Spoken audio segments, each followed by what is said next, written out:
Hello friends, welcome to all of you on my YouTube channel Sarkari Bharat. दोस्तों, आज की इस वीडियो के अंदर हम बात करने वाले हैं। आज है 23 नवंबर, जिसमें SSC GD staff selection commission GD का पेपर हुआ है। सबसे सटीक, सबसे शानदार एग्जाम एनालिसिस आपके लिए लेकर आए हैं। दोस्तों आपको बता दें, 23 नवंबर 2021 फर्स्ट शिफ्ट का भी अभी पेपर छूटा है। तो किस प्रकार के क्वेश्चन एग्जामिनेशन में पूछे गए हैं, उन सभी क्वेश्चंस को इस वीडियो के अंदर हम डिस्कस करने वाले हैं। दोस्तों, आप सभी को बता दें, अगर आप चैनल पर नए हैं, अभी तक आपने चैनल को सब्सक्राइब नहीं किया यार, तो सबसे पहले आप लोग चैनल को सब्सक्राइब कर दीजिएगा, वीडियो को शेयर कर दीजिएगा और अपने फ्रेंड्स के साथ इसको शेयर करना बिल्कुल ना भूलें। तो चलिए फ्रेंड्स, स्टार्ट करते हैं आज की इस वीडियो को। तो दोस्तों, आज का अपना पहला सवाल है द, अ, क, स, अ, इन सभी को अगर मिला दिया जाए तो इक्वल टू में कौन सा शब्द बनेगा।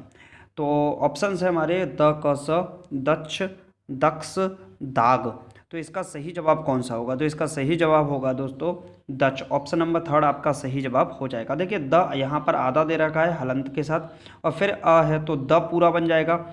क, स, अ, ये तीनों मिला के क्या बना देंगे? छ बना देंगे। तो हमारा क्या शब्द बन जाएगा? दक्ष शब्द बन जाएगा। क्लियर है? चलिए फ्रेंड्स, नेक्स्ट क्वेश्चन देख लेते हैं। नेक्स्ट क्वेश्चन है दोस्तों, भारत की खोज किसकी कृति है? ऑप्शंस हैं आपके सुभाष चंद्र बोस, पंडित जवाहरलाल नेहरू, रविंद्रनाथ ठाकुर और महात्मा गांधी। तो दोस्तों, इस क्वेश्चन की बात कर रहे हैं तो भारत की खोज, कौन सा शब्द है? भारत की खोज, इसकी कृति की खोज की है।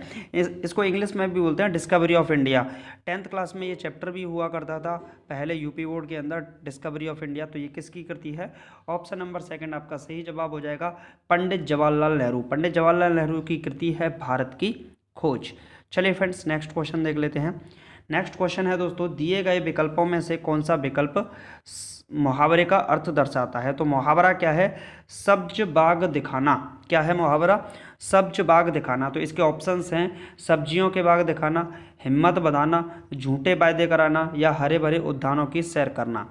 क्लियर है? तो यहाँ से अगर हम देखते हैं तो ऑप्शन नंबर जो थर्ड है, झूठे वायदे करना, ये आपका बिल्कुल सही जवाब हो जाएगा। क्या हो जाएगा? ऑप्शन नंबर थर्ड, झूठे वायदे करना। सब्ज बाग दिखाना, इस मुहावरे का अर्थ क्या होता है? एक तरीके से झूठे वायदे करना। चलिए फ्रेंड्स, नेक्स्ट क्वेश्चन देख लेते हैं। नेक्स्ट क्वेश्चन है दोस्तों, दिए गए विकल्पों में से सही का चयन कर रिक्त स्थानों की पूर्ति करें। विकल्प के आपके क्वेश्चन क्या है? यह रास्ता, फिर fill in the blanks, dot dot dot है, सावधानी पूर्वक चलें। तो ऑप्शंस है उऋण, दुर्गम, अबाई या अनुमोदन। तो आप यह बोलते हैं कि यह रास्ता उऋण है, सावधानी पूर्वक चलें, ये तो बिल्कुल सही नहीं हुआ। आप बोलते हैं यह रास्ता अबाई है, सावधानी पूर्वक चलें, ये भी नहीं सही हो रहा है। क्लियर है? तो ये दोनों ऑप्शन तो हट गए। अभी आप बोलते हो कि यह रास्ता अनुमोदन है, सावधानी पूर्वक चलें, तो ये भी ऑप्शन फिट नहीं बैठ रहा है। अगर आप बोलते हैं कि यह रास्ता दुर्गम है, दुर्गम का मतलब होता है एक तरीके से कठिन होना किसी चीज़ का, तो यह रास्ता कठिन है, यह रास्ता दुर्गम है, मतलब जटिल भी बोल सकते हैं, यह रास्ता जटिल है, सावधानी पूर्वक चलें। तो ऑप्शन नंबर सेकंड यहाँ पर बिल्कुल फिट बैठेगा। तो फिल इन द ब्लैंक में आप क्या भर देंगे? दुर्गम है, यह रास्ता दुर्गम है, सावधानी पूर्वक चलें। चलिए फ्रेंड्स, नेक्स्ट क्वेश्चन देख लेते हैं। नेक्स्ट क्वेश्चन है, आपसे क्वेश्चन पूछा गया है, अलंकार को दर्शाया गया है, किस में बताया गया है? तो कनक कनकते सौगुनी, मादकता अधिकाय, बाखाए बोराए जग या देखे बोराए। ये मतलब ये लास्ट वाला सेंटेंस आपका चेंज भी हो सकता है। तो बापाए बोराए जग, बाखाए बोराए, ऐसे भी हो सकता है। तो इसमें अलंकार की बात करें तो यहाँ पर दो वर्ड आए हैं, कनक और कनक। पहला जो कनक है, इसका मतलब क्या होता है? धतूरा। क्या होता है? धतूरा, मतलब जो आपने सुना होगा, धतूरा मतलब भांग वगैरह। दूसरा होता है कनक, कनक का मतलब होता है सोना। क्या होता है? सोना। तो जब एक ही मतलब एक तरीके से एक ही वर्ड की रिपीटेशन हो, एक ही वर्ड का रिपीटेशन हो और उसका अलग अलग अर्थ दर्शाए, तो उसमें कौन सा अलंकार होता है? तो उसमें अलंकार होता है यमक अलंकार। कौन सा अलंकार होता है दोस्तों? यमक अलंकार होता है। अब आप बोलते हैं कि अनुप्रास क्यों नहीं है? तो जैसे आपने एक सेंटेंस देख रहा होगा, तरनी तनुजा तट तमाल, तरनी तनुजा तट तमाल, तरवर बहु छाए। अगर इस तरीके से आता है तो इसमें हो जाएगा आपका अनुप्रास अलंकार।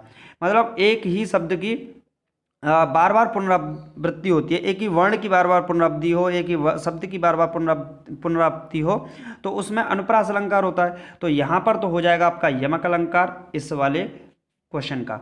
क्लियर है? ऐसे भी बोल देते हैं, रहीमन रहीला की भली, ऐसे भी बोलते हैं रहिमन, रहिला की भली, तो इसमें भी कौन सा अलंकार होता है, अनुप्रास अलंकार आपका होता है। क्लियर है, समझ में आ गया होगा। चलिए नेक्स्ट क्वेश्चन देख लेते हैं। नेक्स्ट क्वेश्चन है दोस्तों, बर्बरता शब्द का समानार्थी क्या होगा। किसका पूछा है, बर्बरता। तो आपके ऑप्शंस है अत्यंत, नृशंसता, अस्तित्व, निर्माणाधीन। तो यहाँ पर बर्बरता का मतलब होता है एक तरीके से नृशंसता, नृशंसता के सेंस में इसका यूज होता है, तो इसका समानार्थी शब्द हो जाएगा नृशंसता। चलिए फ्रेंड्स नेक्स्ट क्वेश्चन देख लेते हैं। नेक्स्ट क्वेश्चन है, भारत के कितने राज्यों में विधान परिषद है। देखिए एक होती है विधानसभा, क्या होती है, विधान सभा होती है, और दूसरी होती है विधान परिषद, क्या होती है, विधान परिषद। तो ये भारत में अगर बात करें तो कुल मिलाकर अभी तक ये 7 राज्यों में है, 7 राज्यों में, जिसमें उत्तर प्रदेश में विधान परिषद है, आपका महाराष्ट्र के अंदर विधान परिषद का अस्तित्व अभी है, क्योंकि वहाँ के जो मुख्यमंत्री है, सीएम जो उद्धव ठाकरे हैं, वो भी किससे, विधान परिषद से ही मतलब चुने गए हैं, फिर उसके बाद मुख्यमंत्री बने। क्लियर है। अब पश्चिम बंगाल की बात करें तो पश्चिम बंगाल में पहले तो विधान परिषद को हटा दिया गया, फिर उन्होंने आग्रह किया कि हमारे यहाँ ज़रूरत है, तो विधान परिषद वहाँ भी बनी। तो इस तरीके से इन राज्यों में से राजस्थान है, यहाँ पर भी विधान परिषद है, तो कुछ राज्यों में भी विधान परिषद है, तो कुल मिलाकर 7 राज्यों में अभी तक विधान परिषद का अस्तित्व बना हुआ है। चलिए फ्रेंड्स नेक्स्ट क्वेश्चन देख लेते हैं। नेक्स्ट क्वेश्चन है, भारतीय संविधान का कौन सा अनुच्छेद यह कहता है कि राज्य देश के पर्यावरण के संरक्षण एवं संवर्धन का और वन एवं वन्य जीवों की रक्षा करने का प्रयास करेगा। तो ऑप्शन है अनुच्छेद 48 से अनुच्छेद 12, अनुच्छेद 24 और अनुच्छेद 36। तो इसमें जो आर्टिकल 48A है, आर्टिकल 48 अनुच्छेद 48A है, इसमें भारतीय संविधान ये अनुच्छेद कहता है कि राज्य देश के पर्यावरण के संरक्षण एवं संवर्धन का और वन तथा वन्य जीवों की रक्षा करने का प्रयास करेगा। तो ऑप्शन नंबर ए आपका बिल्कुल सही जवाब हो जाएगा। चलिए फ्रेंड्स नेक्स्ट क्वेश्चन देख लेते हैं। नेक्स्ट क्वेश्चन है दोस्तों, मैथ का क्वेश्चन आ गया, बड़ा जबरदस्त सवाल है। इस टाइप के क्वेश्चंस बहुत ज़्यादा शिफ्टों में पूछे जा रहे हैं। 30 खिलौनों का लागत मूल्य 40 खिलौनों के विक्रय मूल्य के बराबर है, लाभ या हानि के प्रतिशत की गणना करें। देखिए 30 खिलौनों का जो लागत मूल्य का मतलब होता है कॉस्ट प्राइस यानी कि सीपी, 40 खिलौनों के सेलिंग प्राइस यानी विक्रय मूल्य के बराबर है, एसपी के बराबर है। क्लियर, 0 से 0 कैंसिल हुआ, तो यहाँ पर अगर हम सीपी और एसपी का रेशियो निकालते हैं तो वो कितना आएगा, 4:3 आएगा। यानी कोई वस्तु 4 रुपये की थी, उसे हमने कितने में बेच दिया, 3 में बेच दिया। कुल मिलाकर अगर बात करें तो कितने का घाटा, 1 का घाटा हुआ। कितने पर हुआ, 4 का। 100% निकालेंगे तो परसेंट, 4 से गया कितना, 25।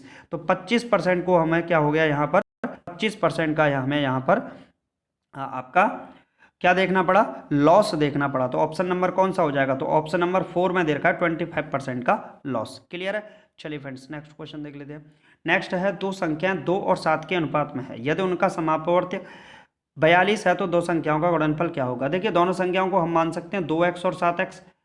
अब इन दोनों संख्याओं का समापवर्तक, लघुत्तम समापवर्तक क्या हो जाएगा, 2 गुणा 7 गुणा x बोल सकते हैं ना। क्लियर है। तो ये 42 के बराबर है, तो 7 दूनी 14, 14 तिया 42, तो x की वैल्यू कितनी हो जाएगी दोस्तों, 3 हो जाएगी। क्लियर है। दो संख्याएं क्या हो जाएंगी, तो 3 दूनी 6 हो जाएगी और 7 तिया 21। तो दोनों संख्या क्या बनी आपकी, संख्याएं बन गई आपकी 6 और 21। 6 और 21 का अब आपको क्या निकालना है, गुणनफल, 6 गुणे 21, तो ये हो जाएगा आपका 6, 6 दूनी 12, यानी कि 126 आपका इस सवाल का सही जवाब हो जाएगा। क्लियर है। तो ऑप्शन नंबर सेकंड आपका सही जवाब होगा, 126 is the right answer. Next question देख लेते हैं दोस्तों।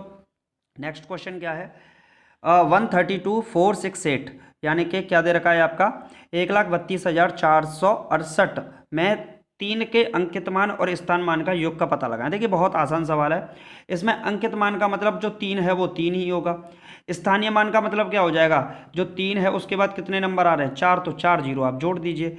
अब इसको आप ऐड करेंगे तो 3 0 0 0, फिर आपका लास्ट में 3 आ जाएगा, तो 3,003। तो ऑप्शन नंबर सेकंड में आपका सही जवाब हो जाएगा, 3,003 is the right answer. Clear है फ्रेंड्स। नेक्स्ट क्वेश्चन देख लेते हैं। नेक्स्ट क्वेश्चन है, नैना और कल्पना एक साथ एक काम करके 10 दिनों में एक काम को कर सकते हैं। एक है नैना और एक है कल्पना, तो एन के बोल सकते हैं, दोनों मिलके काम को करते हैं 10 दिन में। अब बोला जबकि अकेले नैना करती है, अकेले नैना इसको 12 दिन में निपटा देती है, कर सकती है, तो कितने दिनों में कल्पना अकेले इस काम को करेगी। तो हम बात करें टोटल काम कितना है, टोटल काम है आपका 60, दोनों का एलसीएम एफिशिएंसी निकालेंगे तो 10 छक्के 60, 12 पंजे 60। क्लियर है। तो एक दिन में नैना और कल्पना दोनों मिलकर 6 काम करती हैं। केवल नैना 5 काम करती है। तो हम यहाँ पर बात करें कल्पना कितना करती है अकेली, तो इसमें तो एन के हो गया नैना कल्पना, और इसमें सिर्फ नैना ही नैना होगी। तो कल्पना कितनी करती है, कल्पना करती है सिर्फ 1 यूनिट वर्क काम करती है।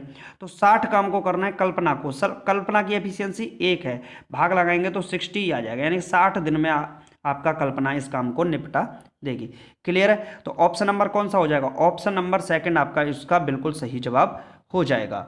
चलिए फ्रेंड्स नेक्स्ट क्वेश्चन देख लेते हैं। नेक्स्ट क्वेश्चन है शहीद दिवस कब मनाया जाता है। देखिए दिवस से रिलेटेड क्वेश्चन आपके एग्जामिनेशन में पूछे ही जाते हैं, तो इसका तो ये बिल्कुल सही जवाब हो जाएगा आपका 30 जनवरी को क्या मनाया जाता है, शहीद दिवस। अब आपसे पूछा जा सकता है 12 जनवरी को क्या मनाया जाता है, तो 12 जनवरी को मनाया जाता है यूथ डे। आपसे पूछ सकता है 9 जनवरी को क्या मनाया जाता है, तो प्रवासी भारतीय दिवस मनाया जाता है। आपसे पूछ सकता है 15 जनवरी को क्या मनाया जाता है, तो 15 जनवरी को आपका आर्मी डे मनाया जाता है। क्लियर। तो ये आपको याद ना होना चाहिए। 26 जनवरी तो आपको याद ही होगा, इसका तो बताने की जरूरत नहीं है, आप लोग कमेंट बॉक्स में लिखिएगा, देखते हैं किस किस का बिल्कुल सही आता है। क्लियर है। तो ये क्वेश्चंस तो आपको आते ही होंगे, जैसे 1 मई का पूछ ले तो लेबर डे मनाया जाता है। आपसे पूछ ले 12 मई का नर्स एंड मिडवाइफ डे मनाया जाता है। क्लियर है। 1 जुलाई का पूछ ले डॉक्टर्स डे मनाया जाता है। 4 दिसंबर का पूछ ले नेवी डे मनाया जाता है।